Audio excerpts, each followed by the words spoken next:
Vraiment, que Dieu vous bénisse. Ça a été très difficile pour vous, mais aujourd'hui, c'est une réalité. Que Dieu se souvienne abondamment de vous. Amen. Vraiment, vous savez, dans les choses de Dieu, il n'y a point de hasard. J'allais oublier ma femme, vraiment, Blanche, je te remercie.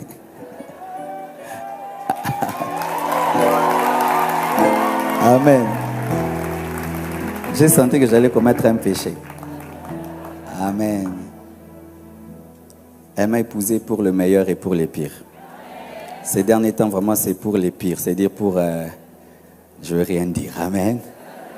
Donc, elle m'accompagne prêcher partout, même partout, quoi. Malgré tout. Amen. Lorsque je suis entré dans cette salle, j'avais demandé qu'on mette une décoration tout autre. Et quand je suis entré, j'ai trouvé le feu. Et j'ai dit, waouh, ils ont été prophétiques. Parce que sur l'affiche de soirée de gloire, il est écrit la soif de Dieu. Et aujourd'hui, je voulais directement parler de la soif de Dieu. Mais l'Esprit de Dieu m'a dit de parler sur ce thème, les candidats de l'enfer. Et quand je vois ça, vraiment, ça prouve que Dieu voulait que je parle de l'enfer. Amen. J'enlève ça pour que tu voies bien. Amen. Alors, lorsque je serai en train de prêcher, ne considérez pas ce feu comme le feu du Saint-Esprit. Pour aujourd'hui, c'est le feu de l'enfer qui brûle éternellement. Amen. Deuxièmement, j'aimerais que vous soyez vraiment concentrés, que vous puissiez me suivre, parce que je remarque que des fois, dans les églises, on peut dire des choses tellement importantes, les gens rient, comme si on était en train de s'amuser, alors que nous sommes en train de parler du salut des âmes. Amen. Il y a un aîné dans la foi qui m'a édifié dans l'enseignement de la vérité, dans l'enseignement de la sainteté. Et des fois, il disait des choses terribles. Et les gens, quand on criait Amen, ils se fâchaient contre nous. Et en grandissant, j'ai compris qu'il avait raison. Et ce que je vais vous dire aujourd'hui est tellement important. Amen. Le thème de mon message, c'est les candidats de l'enfer. Nous allons nous tenir debout afin de lire la parole du Seigneur. Je parlerai de la soif de Dieu demain. Nous sommes dans Matthieu 25, 30 à 34. La Bible dit ceci, Matthieu 25, 30 à 34. « Et le serviteur inutile, jetez-le dans les ténèbres du dehors, où il y aura des pleurs et des grincements des dents. Lorsque le Fils de l'homme viendra dans sa gloire, avec tous les anges, il s'assiera sur le trône de sa gloire. Toutes les nations seront assemblées devant lui. Il séparera les uns d'avec les autres, comme le berger sépare les brebis d'avec les boucs, et il mettra les brebis à sa droite et les boucs à sa gauche. Alors le roi dira à ceux qui seront à sa droite, « Venez, vous qui êtes bénis de mon Père, prenez possession du royaume qui vous a été préparé dès la fondation du monde. » Asseyez-vous, s'il vous plaît. Dis à ton voisin de gauche, les candidats de l'enfer, à celui de droite, à celui de derrière, à celui de devant, surtout à celui qui boude. Il y a toujours quelqu'un qui boude, on ne sait pas pourquoi. Amen. Je vais aller droit au but car il y a tellement de choses à dire. Lorsque nous lisons Matthieu 25, verset 30, nous voyons que l'enfer est un endroit qui est préparé. Amen. Hein? Préparé par Dieu, pas par le diable. Alléluia. On dit, et le serviteur inutile, jetez-les dans les ténèbres du dehors, où il y aura des pleurs et des grincements des dents. Frères et sœurs, j'aimerais vous dire une vérité. C'est que, malgré que nous sommes sur cette terre et que nous prions un Dieu bon, un Dieu de grâce, il a préparé un endroit de pleurs et de grincements de dents. Un endroit qui est appelé l'enfer, appelé aussi la seconde mort, c'est-à-dire la mort dans la mort. un endroit de pleurs éternels. Et bien aimés frères et sœurs, lorsque Dieu a créé cet endroit, premièrement, il n'avait pas créé pour l'homme.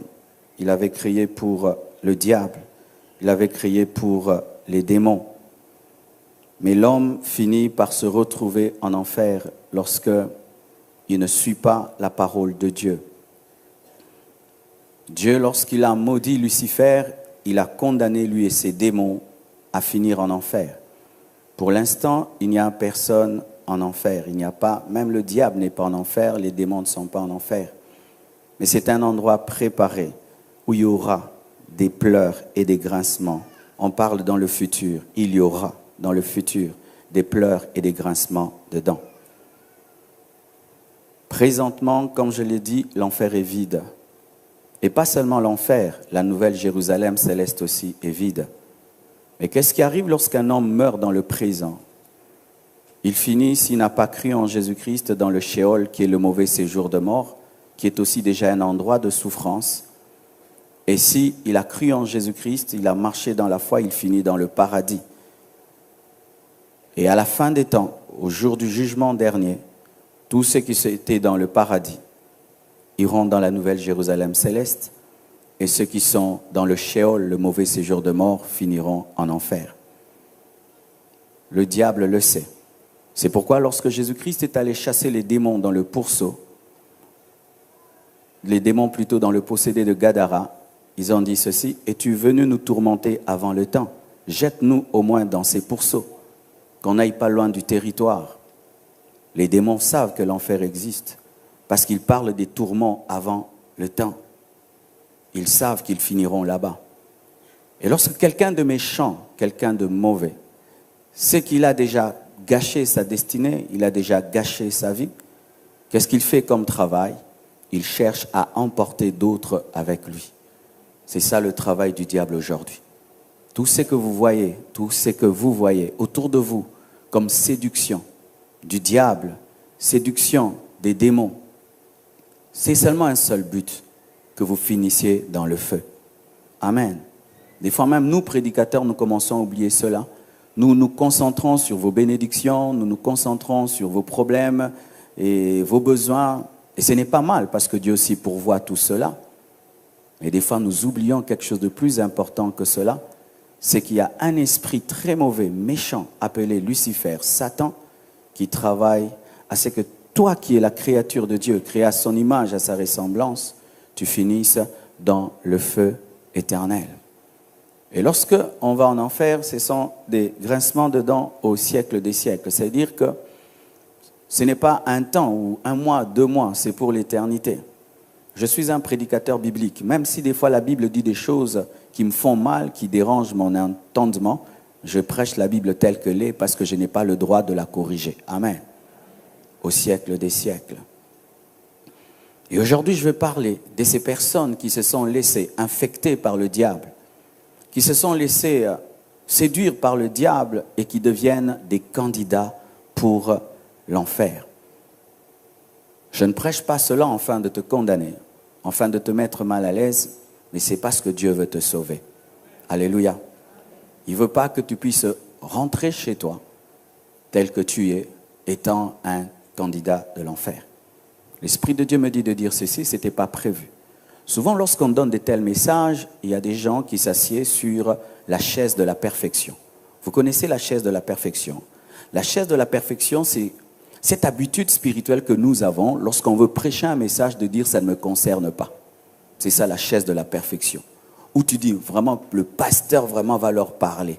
Ça, c'est la chaise de la perfection. Où tu dis, moi, ça ne me concerne pas. Bien aimé, ce que je veux prêcher me concerne moi aussi. Je peux être un prédicateur candidat à aller en enfer.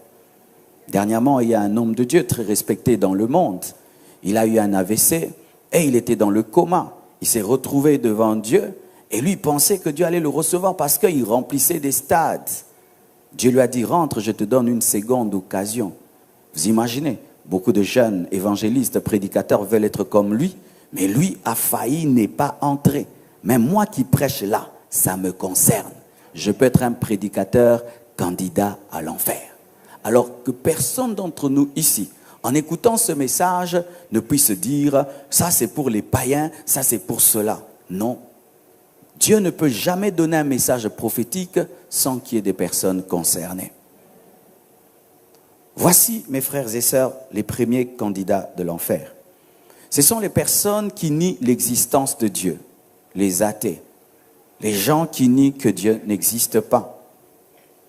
Le psaume 14, verset 1 jusqu'au verset 5 nous dit, « Au chef des chantres de David, l'insensé dit en son cœur, il n'y a point de Dieu. » Il faut être un insensé pour dire que Dieu n'existe pas.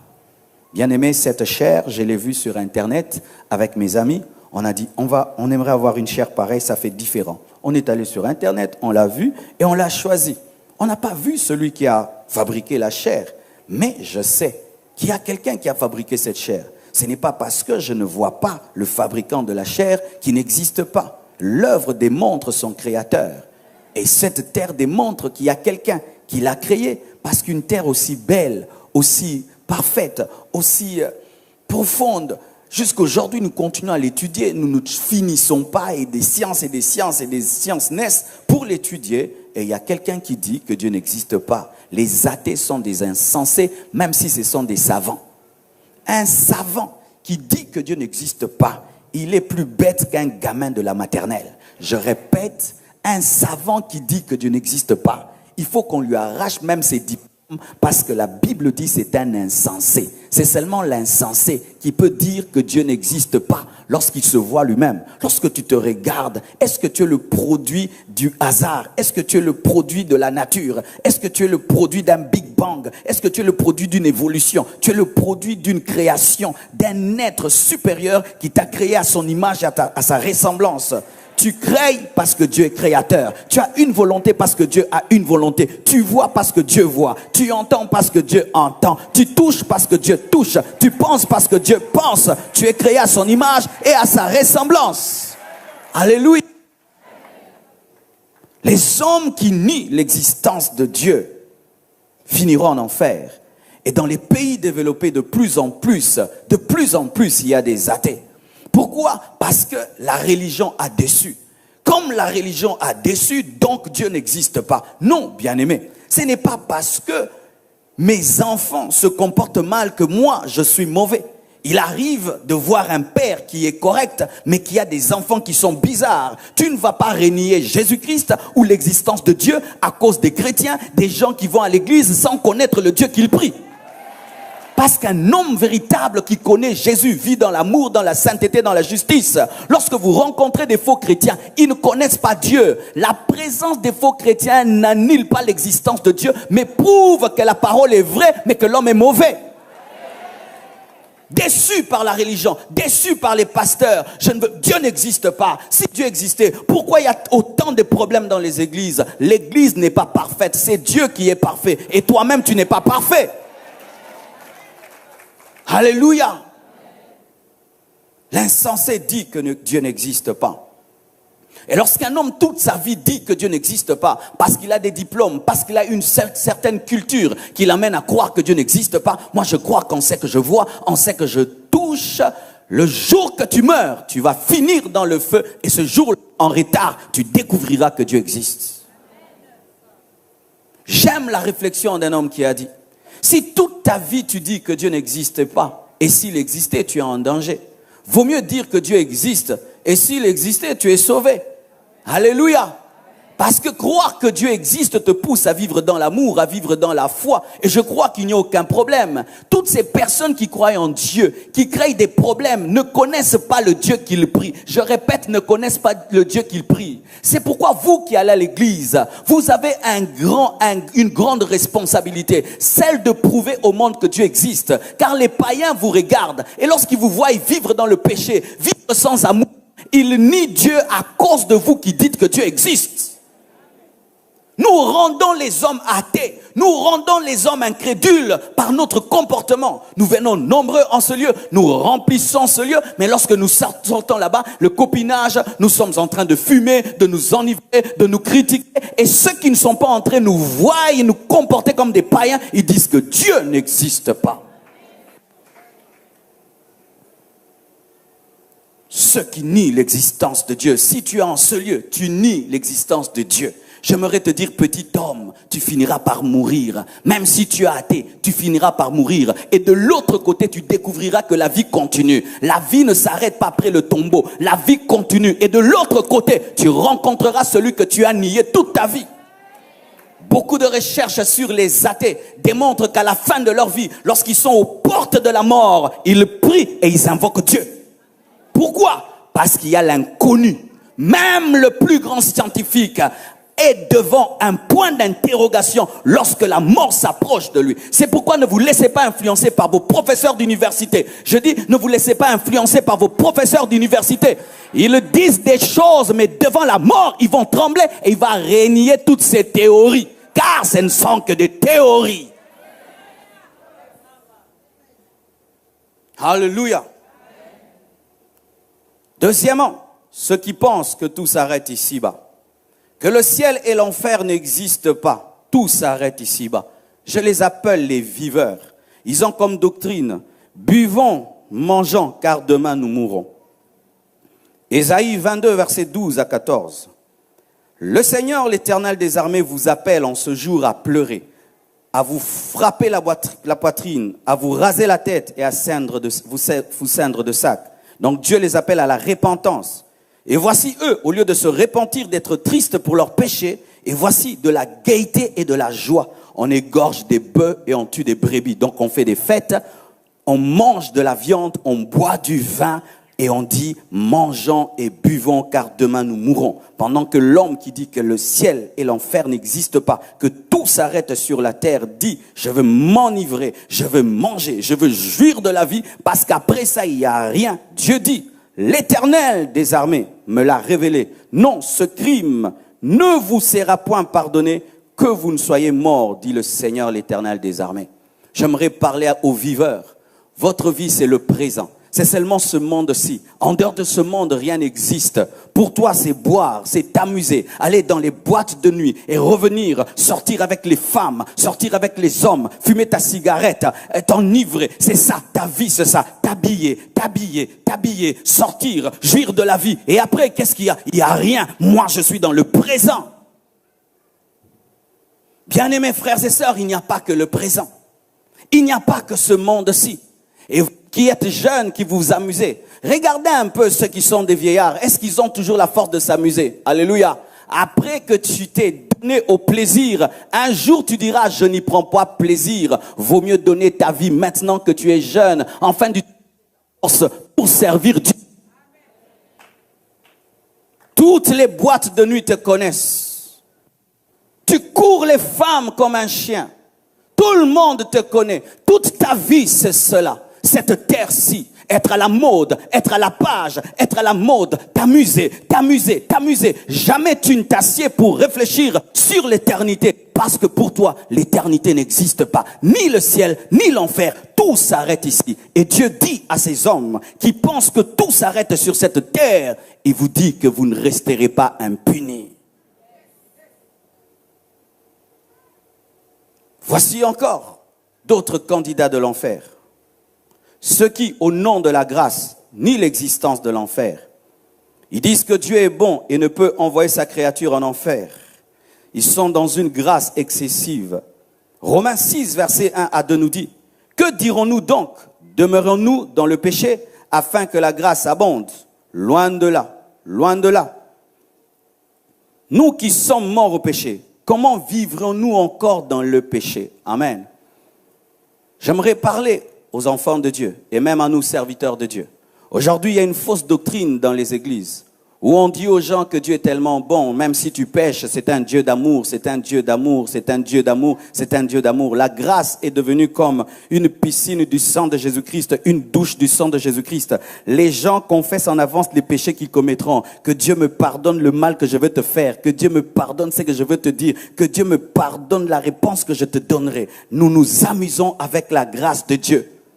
Pourquoi? Parce que nous péchons et personne ne meurt. Nous péchons et rien ne nous arrive. Nous pensons que Dieu est devenu un vieillard, est devenu un grand-père qui est en train de tolérer nos bêtises au nom de la grâce et du pardon de Dieu.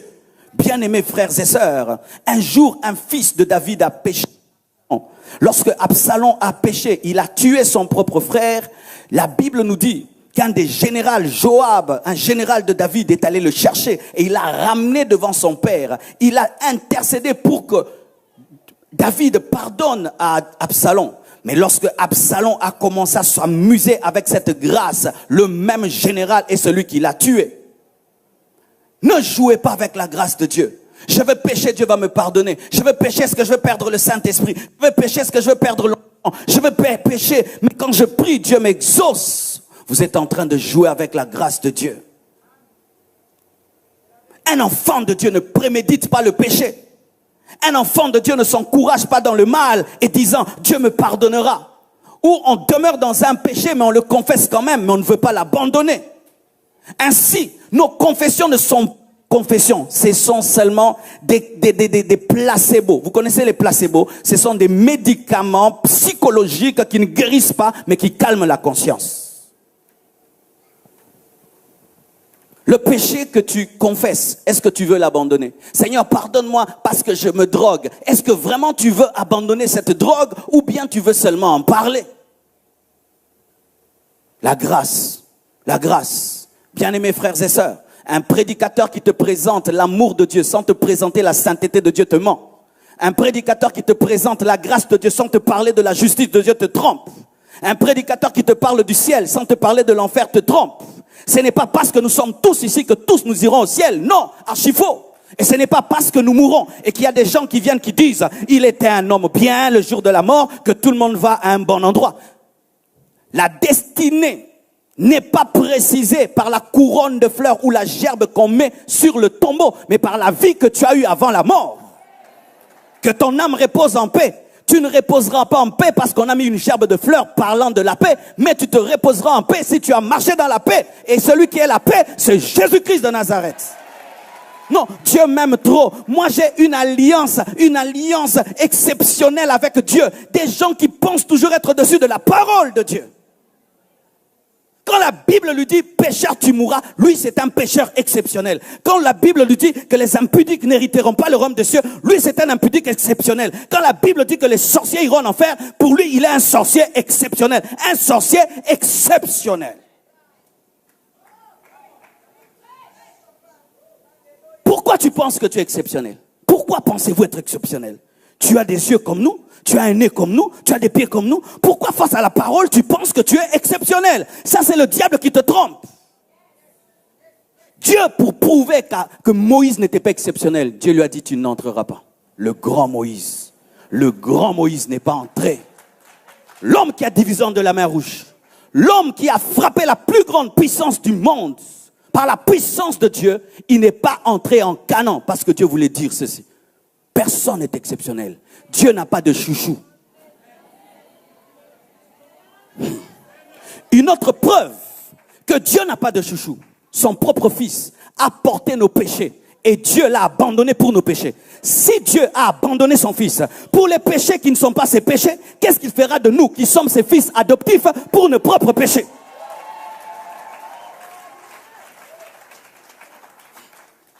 Quand on te prêche maintenant, on te dit convertis-toi, tu dis Dieu m'aime beaucoup, je me convertirai demain. Est-ce que vous vous êtes entendu avec Dieu que tu vas vivre longtemps? Dieu t'a prévenu que tu vivras jusqu'à 80 ans. Dieu t'a déjà prévenu que tu auras 100 ans. Pourquoi tu penses que tu es exceptionnel? Que ces personnes qui meurent dans les hôpitaux, qui meurent dans des accidents, sont des maudits et toi tu es un béni. Pourquoi penses-tu être exceptionnel? Parce que tu as une mauvaise connaissance de la grâce. Frères et sœurs, le ciel existe, mais l'opposé aussi existe, l'enfer. Et si seulement cette chaleur me dérange, alors le feu de l'enfer, ce sera comment? Rien que cette chaleur, voilà comment on est. Et le feu de l'enfer.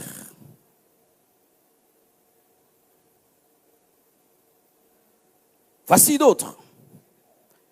Ma femme n'aime pas que j'en parle, mais je dois en parler. Ceux qui croient au purgatoire. Ceux qui croient au purgatoire n'iront pas au ciel, finiront en enfer. Parce que dans la Bible, le purgatoire n'existe pas. Alléluia. Excusez-moi, bien-aimés, je ne prêche pas pour faire plaisir. Et ni pour avoir des fans. Amen. Hein? Je ne crois pas que le purgatoire existe parce que la Bible n'en parle pas. Alléluia.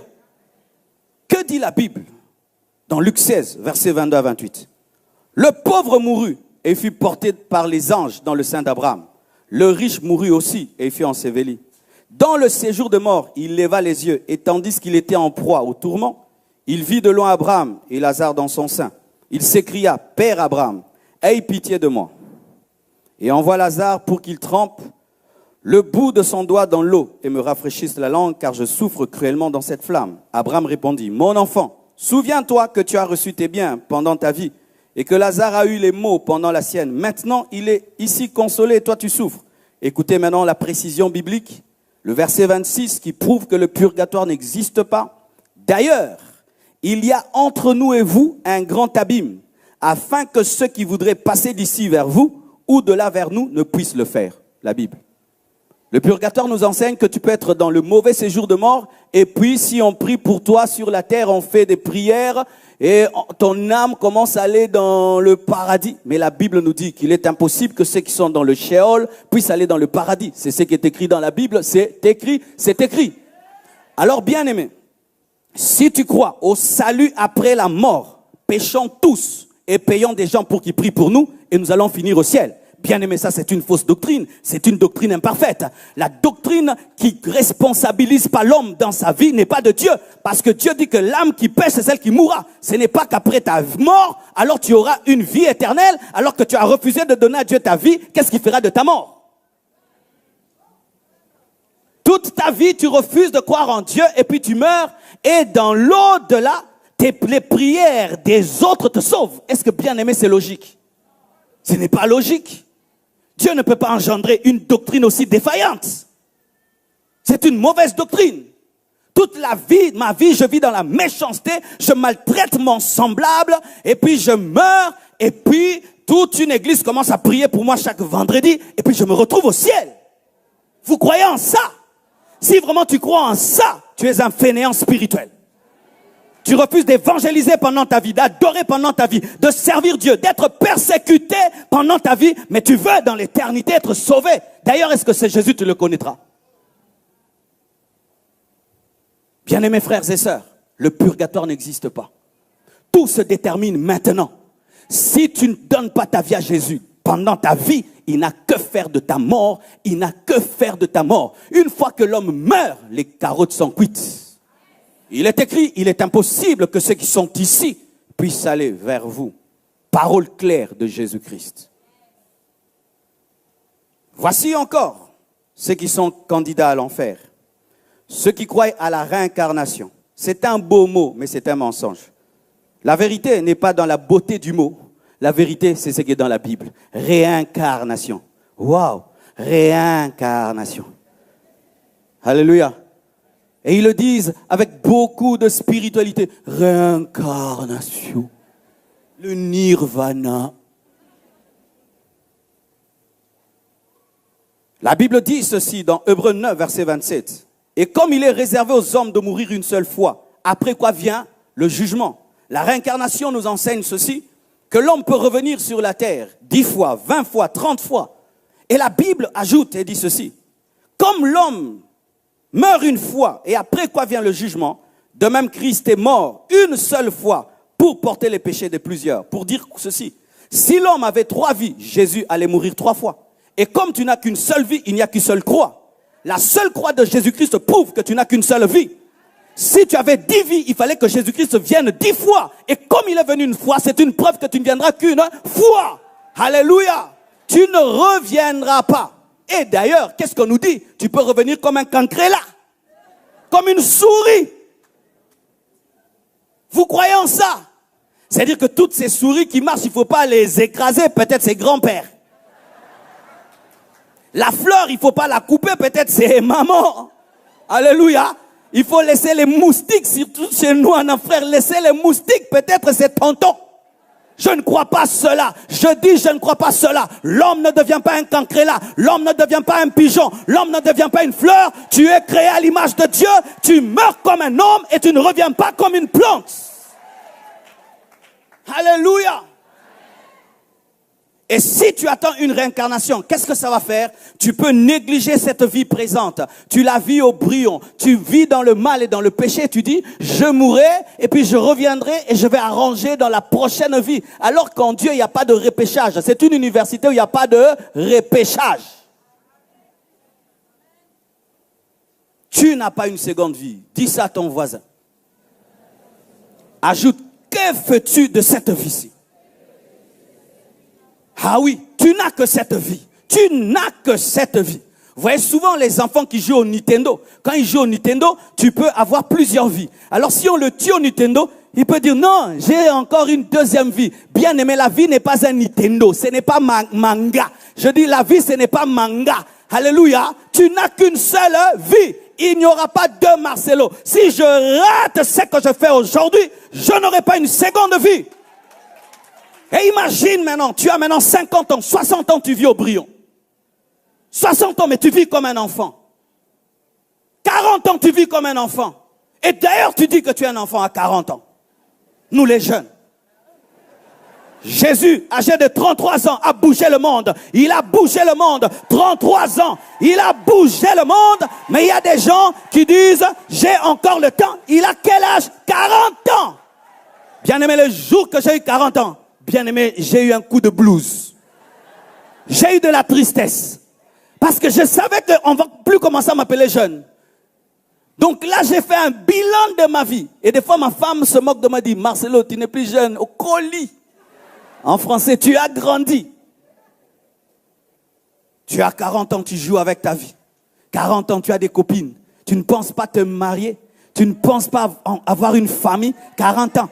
40 ans, tu es une fille. Jusque-là, je ne vais pas me marier, je ne vais pas me marier, je ne vais pas me marier. Tu as des copines, 40 ans. 40 ans, ma soeur, tu es moins sérieuse. Je te dis, tu es moins sérieuse. 40 ans, toujours chez papa, chez maman, en train de bouffer. 40 ans, 40 ans. Aujourd'hui, tu vas bien entendre 40 ans. 40 ans, il faut qu'on t'habille. 40 ans, il faut qu'on te nourrisse. 40 ans. 40 ans. Beaucoup comme ça. Je le ferai. Je le ferai. J'ai le temps. Je le ferai. J'ai le temps. Je le ferai. Tu vis au brouillon. Tu es en train de passer à côté de ta destinée parce que tu penses que tu as une seconde vie. Tu n'as que cette vie. Maximise chaque minute, chaque seconde, chaque semaine, chaque mois, chaque année. Et fais des bilans de chaque jour. Fais des bilans tous les jours. Parce que peut-être que Dieu te prendra à 42 ans. Tu n'as pas de brouillon. Et j'aimerais parler à certaines personnes ici qui sont en danger. Et je vais un peu plus expliquer là. Les apostats. Hébreux 6, versets 4 à 8. Car il est impossible que ceux qui ont été une fois éclairés et qui ont goûté le don céleste, qui ont eu part au Saint-Esprit, qui ont goûté la bonne parole de Dieu et les puissants du siècle à venir, et qui sont tombés, soient encore renouvelés et amenés à la repentance, puisqu'ils crucifient pour leur part le Fils de Dieu et l'exposent à l'ignominie. Lorsqu'une terre est abreuvée par la pluie, qui tombe souvent sur elle, et qu'elle produit une herbe utile à ceux pour qui elle est cultivée, elle participe à la bénédiction de Dieu. Mais si elle produit des épines et des chardons, elle est reprouvée et près d'être maudite, et on finit par y mettre le feu. Les apostats sont différents de rétrogrades, et je vais expliquer les rétrogrades vers la fin. Suivez très bien. L'apostat, c'est un homme qui, dans sa vie, un jour, a goûté la puissance de Dieu. Il a été puissamment utilisé par Dieu, mais un jour, il est rentré en arrière. Il a abandonné. Et son cœur s'est tellement refroidi et endurci, de sorte qu'il devient incapable de saisir le pardon de Dieu. C'est un homme qui devient semblable aux démons. Vous savez, les démons sont incapables de se repentir. Le diable est incapable de se repentir, parce que c'est un apostat spirituel. C'est un ange qui est devenu un apostat. Mais il y a des hommes, dits hébreux, qui sont comme les démons. Ils ont servi Dieu comme Lucifer un jour a servi Dieu, mais qui sont rentrés en arrière. Ils ont goûté l'intimité avec Dieu. Ils ont goûté la puissance de Dieu, mais un jour, ils ont décidé de fermer leur cœur. L'apostasie ne commence pas directement par l'apostasie. Ça commence par la rétrogradation. Où tu étais en train d'aimer Dieu et puis tu t'arrêtes. Tu servais Dieu et puis tu décides de ne plus le servir. Tu commences à jouer avec le péché. Et cette maladie, si tu ne la traites pas à temps, peut atteindre ton esprit et ton cœur et t'endurcir, de sorte que jusqu'à ta mort, tu ne te répands pas et tu finis en enfer. J'aimerais dire à tout serviteur de Dieu qui est ici, si Dieu t'utilise, fais très attention.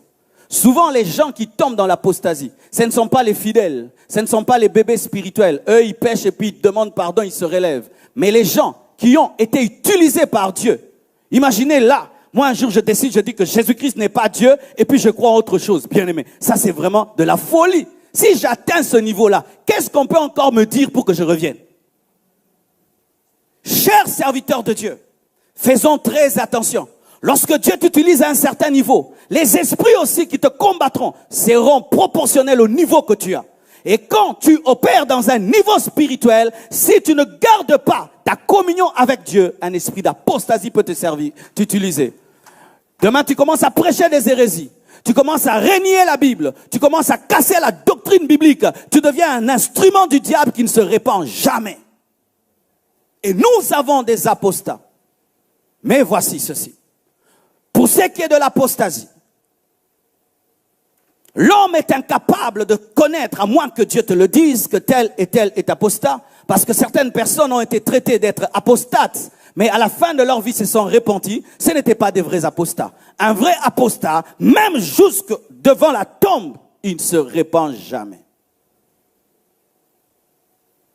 Chers serviteurs de Dieu, tu sers Dieu dans la sainteté, tu sers Dieu dans la crainte, tu as la connaissance de la Bible, mais tu pêches avec la connaissance de la parole. Quand tu pêches, tu sais que c'est le mal. Ce n'est pas que le diable te séduit, ce n'est pas que tu as eu un temps d'ignorance, non. Tu sais, mais malgré que tu sais, tu le fais, et tu le fais, et tu le fais, et tu le fais. Fais attention, un esprit d'apostasie peut entrer dans ton cœur. La plupart des hommes qui ont emmené des fausses doctrines dans le monde étaient des grands serviteurs de Dieu. Utilisés puissamment, ressuscitant des morts, faisant marcher les paralytiques, ouvrant les yeux des aveugles. Mais le jour qu'il dévie, il devient comme un démon. Jusqu'au bout, il est incapable de se repentir, capable même d'utiliser la Bible contre la Bible. Alléluia. Et voici encore. Les personnes qui sont des candidats de l'enfer, les serviteurs infidèles, les serviteurs d'iniquité. Matthieu 7, versets 21 à 23. Ceux qui me disent Seigneur, Seigneur n'entreront pas tous dans le royaume de Dieu. Lorsque je me suis converti, ça c'était le verset qui m'effrayait plus que tous les autres versets. Et je me souviens dans ma Bible, ces passages étaient devenus noirs tellement que je le lisais, tellement que je pleurais sur ce passage. Dans ma Bible, c'était le passage qui était en lambeaux tellement qu'il m'effrayait. Ceux qui me disent Seigneur, Seigneur n'entreront pas tous dans le royaume des cieux, mais celui-là seul qui fait la volonté de mon Père qui est dans les cieux. Plusieurs me diront ce jour-là, Seigneur, n'avons-nous pas prophétisé par ton nom? N'avons-nous pas chassé des démons par ton nom? Et n'avons-nous pas fait beaucoup de miracles par ton nom? Alors je leur dirai ouvertement, je ne vous ai jamais connu. Retirez-vous de moi, vous qui commettez l'iniquité. Lorsque Dieu te dit de te retirer de lui, il te jette en enfer. Frères et sœurs, chasser les démons n'est pas le signe que tu iras au ciel. Faire des miracles n'est pas le signe que tu iras au ciel. Avoir des prophéties n'est pas le signe que tu iras au ciel. Dire Seigneur, Seigneur n'est pas le signe que Jésus est Seigneur. C'est pourquoi nous décevons le monde aujourd'hui. Nous disons Dieu est Seigneur, mais nos vies ne révèlent pas sa seigneurie. Oh, c'est terrible. J'ai suivi dernièrement un documentaire. Un homme qui est allé dans un pays. Des gens que nous disons qu'eux n'ont pas Dieu, ils ont un prophète ceci, ils ont un prophète cela. Le monsieur prend son porte-monnaie et il fait semblant de le jeter. Bien aimé, aucun ne l'a volé. Aucun ne l'a volé, mais ce ne sont pas des chrétiens. Tous lui disaient, monsieur, tu as fait tomber ton porte-monnaie et lui rendaient. Tous lui rendaient son porte-monnaie, mais c'était dans un pays qui n'est pas chrétien. Et nous nous disons, ils n'ont pas Dieu, mais aucun d'eux n'a volé son porte-monnaie. Mais des fois dans l'église même, on vole les téléphones. Nous faisons des affaires entre nous et tu roules ton frère. Dire Seigneur n'est pas le signe qu'on marche avec le Seigneur. Ne vous contentez pas de chanter dans vos églises, d'être des protocolaires, d'être des prédicateurs. Ne vous contentez pas de servir Dieu sans la voix. Vous finirez en enfer en train de chanter, en train de prêcher, en train de modérer. Frères et sœurs, j'ai remarqué ceci. Souvent, nous refusons de nous mettre en ordre avec Dieu et nous nous précipitons à le servir, pensant que Dieu ferme les yeux sur nos péchés parce que nous le servons. Des fois, tu as une mauvaise vie. Dieu te dit, assis-toi, tu ne vas pas me servir. Tu vis dans le péché, tu ne me sers pas. Mais nous nous précipitons seulement à prêcher, à faire des choses pour Dieu, pour calmer notre conscience. Ce n'est pas parce que Dieu, le pasteur te donne des responsabilités à l'église que Dieu t'en donne. Ce n'est pas parce que le pasteur dit que tu es un bon frère que Dieu le dit. Le témoignage de Job n'est pas venu des hommes, il est venu de Dieu. Les gens peuvent dire que tu es saint, mais tu vis dans l'hypocrisie. Tu vis dans l'hypocrisie. Suspends-toi toi-même. Je dis, suspends-toi toi-même. Ou tu dis, pasteur, je ne veux plus chanter, je ne veux plus prêcher parce que je vis mal. Tu es un bon frère. Enlevez vos masques. Ceux qui me disent Seigneur, Seigneur, n'entreront pas tous. Ça veut dire, certains entreront parce qu'ils disent Seigneur et ils vivent la seigneurie. Mais d'autres n'entreront pas parce qu'ils ne servent Dieu que des lèvres.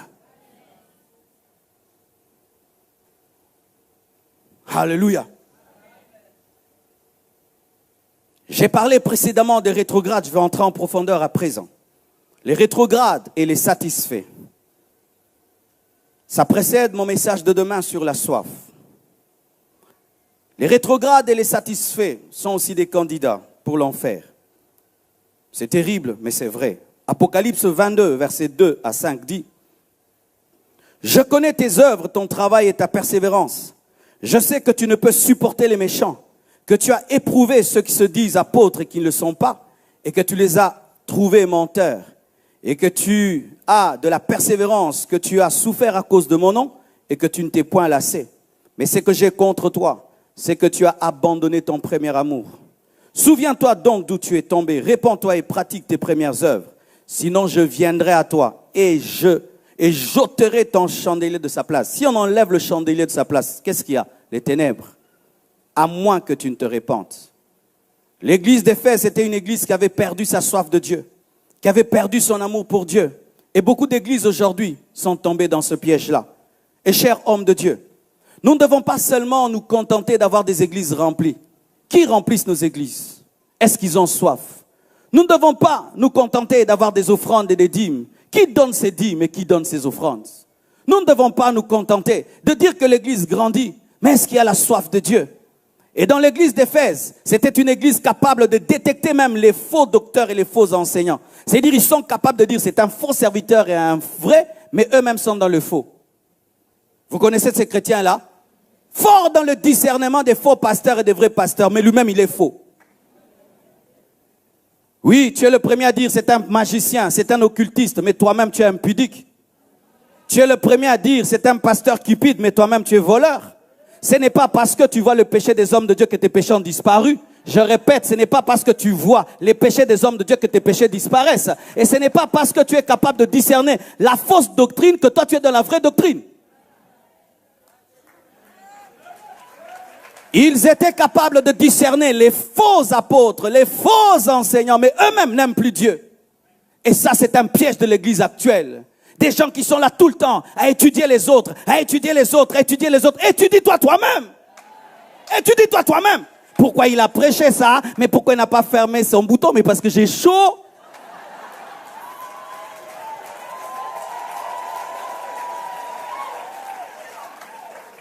Mais pourquoi il gueule? Si tu sentais ce que je sens, tu allais gueuler. Si tu vois ce que je vois quand je dors, si tu vois ce que je vois quand je prie, tu allais crier plus fort que moi. En train toujours de chercher aux autres des puces et des puces et des puces, alors que toi-même tu as une poutre dans l'œil. C'était ça le problème de l'église d'Éphèse. N'aimant plus Dieu, n'ayant plus la soif de Dieu, ayant aimé Dieu mais au passé. Si lorsque tu parles de ta spiritualité, tout est dans le passé, fais très attention, tu es un chrétien rétroviseur. Vous voyez, le rétroviseur ne permet que de regarder en arrière. Nous priâmes, nous prêchâmes, nous parlates, nous allâmes, nous fûtes, nous fûmes, nous allèrent, nous entrâmes en retraite, nous craignâmes Dieu, nous étâtes. Tout ce que tu dis, c'est quand, vous savez, il y a 10 ans, vous savez, il y a 20 ans. Moi, vous savez, vraiment, il y a un temps, nous avons prié dans cette église. Il y a un temps à Bruxelles. Non, il fut un temps. Tu es un chrétien rétroviseur. Dieu te dit de te repentir et revenir à ton premier amour. Pourquoi? Si tu ne reviens pas à ton premier amour, comme le cœur n'aime pas le vide, le cœur sera rempli de quelqu'un d'autre et tu vas aimer le diable à la place de Dieu. Quiconque perd son premier amour finit toujours par aimer quelque chose plus que Dieu parce que le cœur ne supporte pas un vide. C'est pourquoi tu as commencé à aimer des choses plus que Dieu. Tu as commencé à aimer beaucoup de choses plus que Dieu.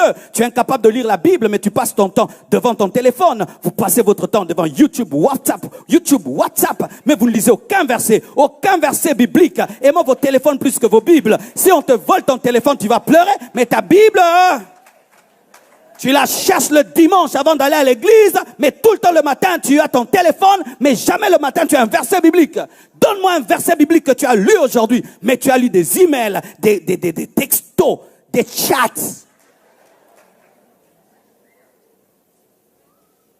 Il fut un temps, mon frère, tu ne pouvais même pas serrer une femme dans tes bras. Maintenant, tu couches avec des femmes.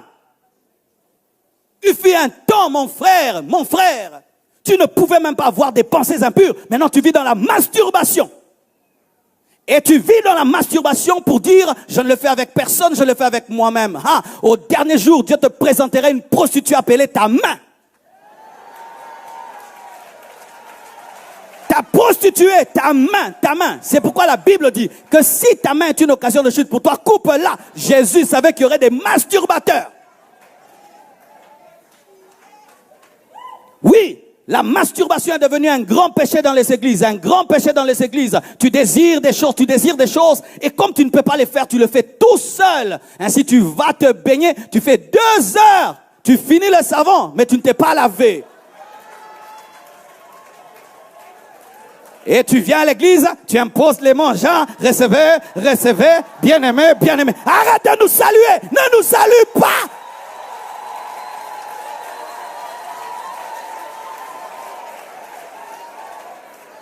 Masturbation, même chez les femmes, masturbation. Je sais ce que je dis. Les masturbateurs n'hériteront pas le royaume des cieux. La preuve, tu te sens culpabilisé toi-même, n'est-ce pas? Si ton cœur qui est aussi petit peut te culpabiliser, alors Dieu qui est plus grand. Quand tu sors de ta douche, est-ce que tu regardes vers le ciel et te dis Alléluia? Si ton cœur te culpabilise, donc c'est un péché. Et il ouvre des portes à des femmes de nuit, à des maris de nuit, même un esprit de célibat. Il y a des gens qui ne se marient jamais à cause des maris de nuit, attirés par la masturbation. Car lorsque tu te masturbes, tu dois te concentrer sur une image, soit masculine ou féminine, et tu attires un esprit. Même si certains professeurs disent que c'est bon, il faut le faire, comme ça te permet de te détendre. Archi faux, lui-même le fait. Car si un professeur te dit de le faire, donc lui le fait, il faut lui dire, alors toi tu le fais combien de fois par jour, cher professeur? 5 fois, 6 fois, 7 fois, et après tu as la force. Mais oui, pose-lui la question jusqu'au bout, parce que si le professeur te le conseille, demande-lui 7 fois, 8 fois, le matin, midi, soir, comment?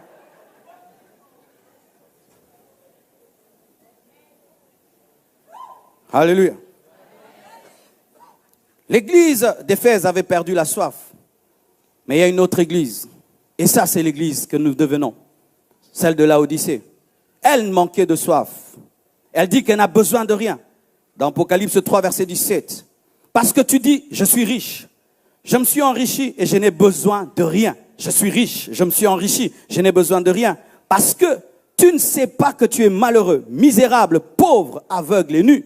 Je te conseille d'acheter de moi de l'or éprouvé par le feu, afin que tu deviennes riche, et des vêtements blancs, afin que tu sois vêtu, et que la honte de ta nudité ne paraisse pas, et un collier pour oindre tes yeux, afin que tu voies. Moi, je reprends et je châtie tout ce que j'aime. Aie donc du zèle et répands-toi.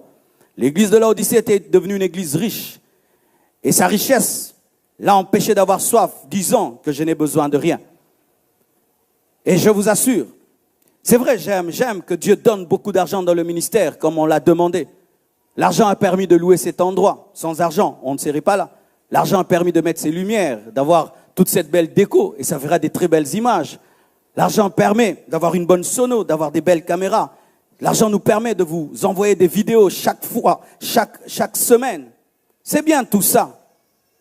L'argent permet à ce qu'une église soit climatisée, qu'il y ait la moquette, que l'église puisse avoir des écoles, puisse construire 2, 3 étages. Mais lorsque nos acquisitions commencent à remplacer la place du Saint-Esprit, c'est un piège. J'ai remarqué souvent dans les églises, lorsque l'église est petite et qu'il n'y a pas beaucoup de membres et il n'y a pas beaucoup d'argent, les gens sont très spirituels. Le pasteur est spirituel, les membres sont spirituels, on prie. Mais une fois qu'on a une moquette, l'église est millionnaire, a des comptes en banque, on n'a même plus besoin de prier. L'église est tellement connue que les gens y vont parce que c'est une habitude. On ne prie plus beaucoup, les gens sont habitués, ils chantent bien, même s'il n'y a pas l'onction, les gens trouvent que c'est bien. On tombe dans un piège, on n'a plus soif. La climatisation ne remplacera jamais le Saint-Esprit. C'est beau, cette beauté que nous voyons ne remplacera jamais la sainteté. Avoir un beau feu derrière moi ne remplacera jamais le véritable feu du Saint-Esprit. Et des fois, nous nous battons pour des moquettes, nous nous battons pour construire, nous nous battons pour toutes ces choses, alors que ce qui est important, c'est bâtir des disciples de Jésus.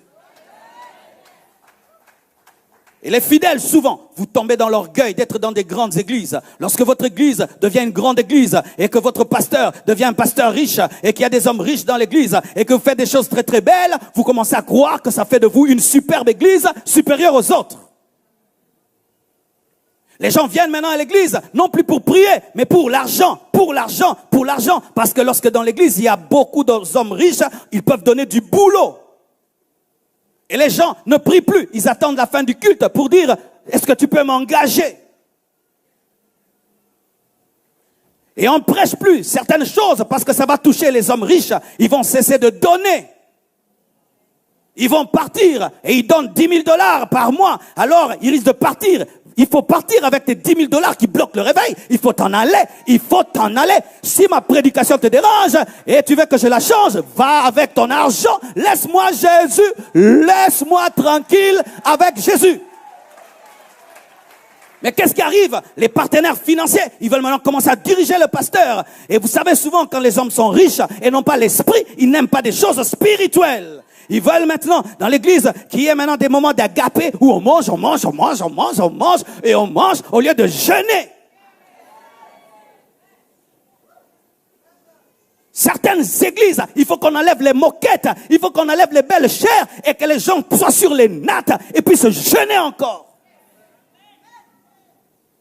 J'aimerais te parler individuellement. Lorsque tu n'avais rien, tu cherchais Dieu.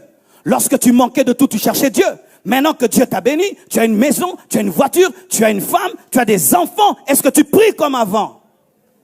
J'aimerais même parler à mes frères africains. Lorsque tu étais là-bas, tu priais. Ici, tu pries. Oh, il fait froid, c'est l'hiver.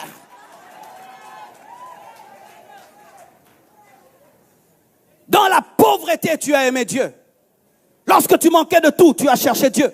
Maintenant, tu pries 10 minutes, 5 minutes. Ta Bible, tu la lis à la sauvette. Dieu, c'est seulement le Dieu qui te protège avant de dormir et à qui tu dis un petit coucou avant de sortir. Alors qu'avant, tu cherchais Dieu. Mais en soi, tu ne le cherchais pas. Tu cherchais la bénédiction. Maintenant que tu as ce que tu voulais, tu n'as plus besoin de lui. Nous voulons profiter de Dieu. Avant que Dieu ne te bénisse, vérifie comment tu le cherchais, comment tu l'aimais, comment tu l'adorais, comment tu t'humiliais, comment. C'est pourquoi certaines photos de la pauvreté, ne les jetez pas. Ils sont comme les lits du paralytique, il faut prendre même si tu marches. C'est pourquoi Jésus-Christ a dit, prends ton lit et marche. C'est-à-dire pour que tu te souviennes que tu étais paralytique. Vous connaissez ces photos-là où tu étais bizarroïdement bizarre? Un jour, un ami d'enfance m'a envoyé sur Internet une de mes photos. Ah non, ça m'a donné l'humilité. Du coup, je suis devenu... On revenait d'un culte à la borne et on m'avait pris une photo. Je pensais en ce temps-là que j'étais très bien habillé. J'avais vraiment posté. Ah, quand il m'envoie la photo, j'ai eu pitié de moi. Bien aimé, j'avais un pantalon qui ne m'allait pas. Je l'avais tellement serré devant que ça avait fait des fronces. J'avais tellement le fardeau d'avoir une veste que je n'en avais pas, mais j'ai pris quand même une pochette. J'ai mis dans ma poche de chemise. Mes chaussures, c'était comme un clown. C'était les chaussures de mon père. Je crois, j'avais 19 ans, mais je portais les chaussures de mon père qui avait l'âge qu'il a. Et je devais mettre dedans des chaussettes renforcées pour que ça ne bouge pas. Et maintenant, aujourd'hui, parce que Dieu a fait ce qu'il a fait, prie Marcelo, j'ai pas le temps, Père. Père, oui. Maintenant, tu pries comme un homme riche, hein? Tu pries comme une maman qui a beaucoup de bébés, hein? Tu vois, tu as pleuré quand tu n'avais pas d'enfant et Dieu t'a donné un enfant. Et maintenant, tu dis à Dieu, le bébé pleure, tu ne peux plus prier. Alors que tu pleurais pour que Dieu donne, maintenant c'est le bébé qui pleure, tu ne peux plus prier. Quand tu étais tout le temps dans le métro, là, tu pleurais, oh Dieu, maintenant qu'il te donne une voiture, là, tu n'as plus le temps, hein, parce que tu as une voiture. Ma soeur, tu vois, tu priais quand tu étais célibataire, maintenant que tu as un mari, maintenant mari est devenu Jésus. Mon mari, Jean. Tu n'as plus besoin de rien, tu n'as plus besoin de Dieu, hein, parce que tu as un compte en banque, hein, parce que tu as un bon boulot. Tu peux garantir la fin du mois. Maintenant, tu n'as plus besoin de Dieu, c'est ça? Mais Dieu peut t'appauvrir en un seul jour. Il peut te ravir ce mari et cet enfant. Job avait tout perdu en un seul jour. Le succès était monté à la tête. Maintenant, tu n'as plus besoin de Dieu. Et des fois, même dans le ministère, c'est ce qui nous tue. Maintenant, tu remplis des salles. Partout, on parle de toi. Mais tu ne pries plus avant de prêcher. Tu ne jeûnes plus avant de prêcher. Pourquoi tu as la maîtrise? C'est Marcelo. Marcelo, t'as oublié d'où tu viens? À Sansikini. Un quartier là, à Kinshasa, où je jeûnais, je priais jusqu'à avoir 45 kilos. Au point où on me posait la question, tu as des os ou tu as la chair? Où est partie ta soif de Dieu? Ce petit succès de rien du tout. Parce que tu n'as pas encore vu. Dieu est en train de te tester seulement. Il ne fait que te tester, mais il te teste avec un niveau seulement de gloire. Tu l'abandonnes. Il te donne Isaac. Tu penses qu'Isaac est Jésus, alors qu'Isaac précède Jésus. Et Abraham avait compris cela. Même s'il me donne Isaac, Isaac ne bénira pas le monde entier. C'est Jésus qui bénira le monde. Et il a donné Isaac à Dieu. Et Dieu lui a donné Jésus. Et aujourd'hui, nous parlons d'Abraham dans le monde entier par Jésus. Amen.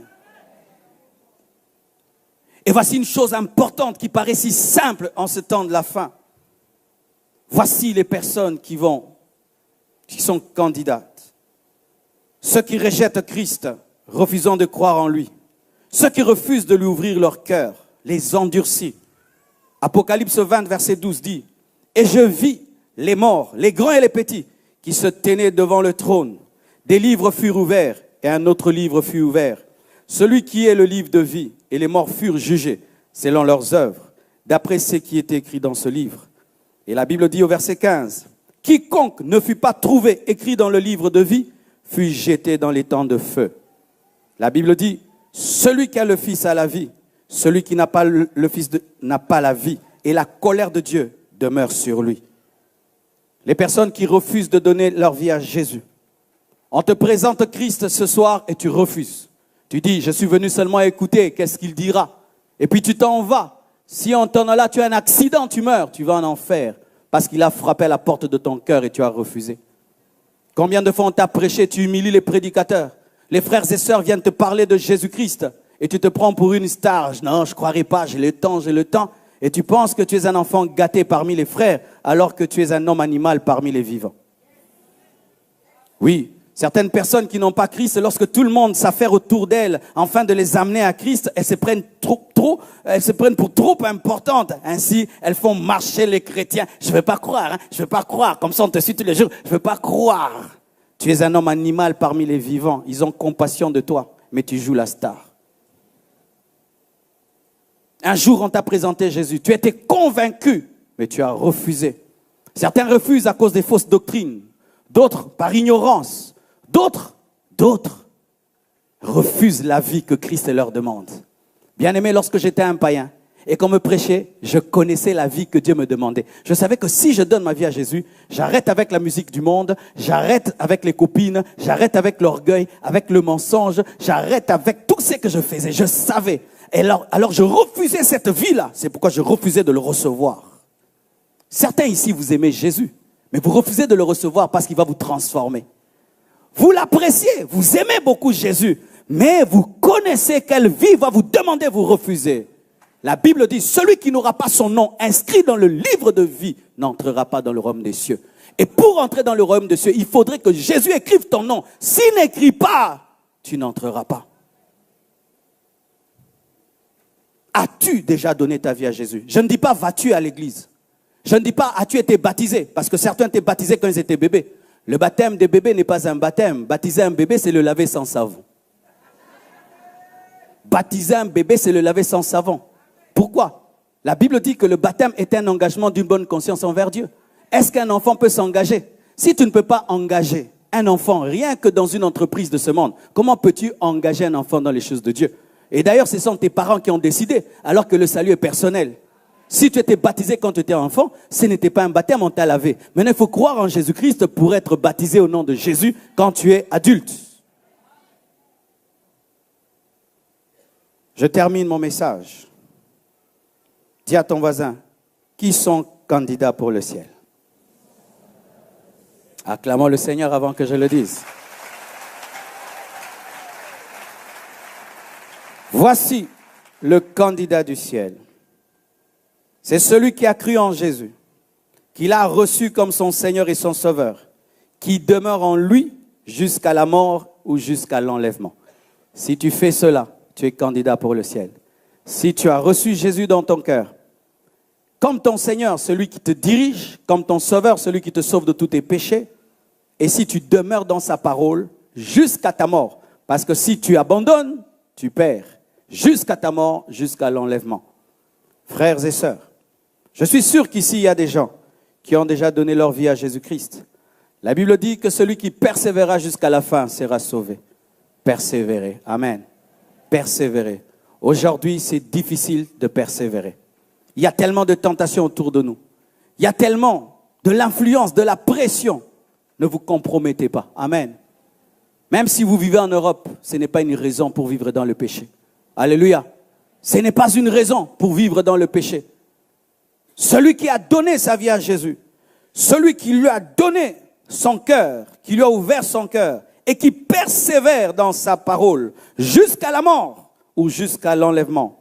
La Bible dit ceci dans Apocalypse 3, verset 20. « Voici, je me tiens à la porte et je frappe. Si quelqu'un entend ma voix et ouvre la porte, j'entrerai chez lui, je souperai avec lui et lui avec moi. Celui qui vaincra, je le ferai asseoir avec moi sur mon trône, comme moi j'ai vaincu et me suis assis sur le trône de mon Père. Que celui qui a des oreilles entende ce que l'Esprit dit aux églises. Que Dieu vous bénisse.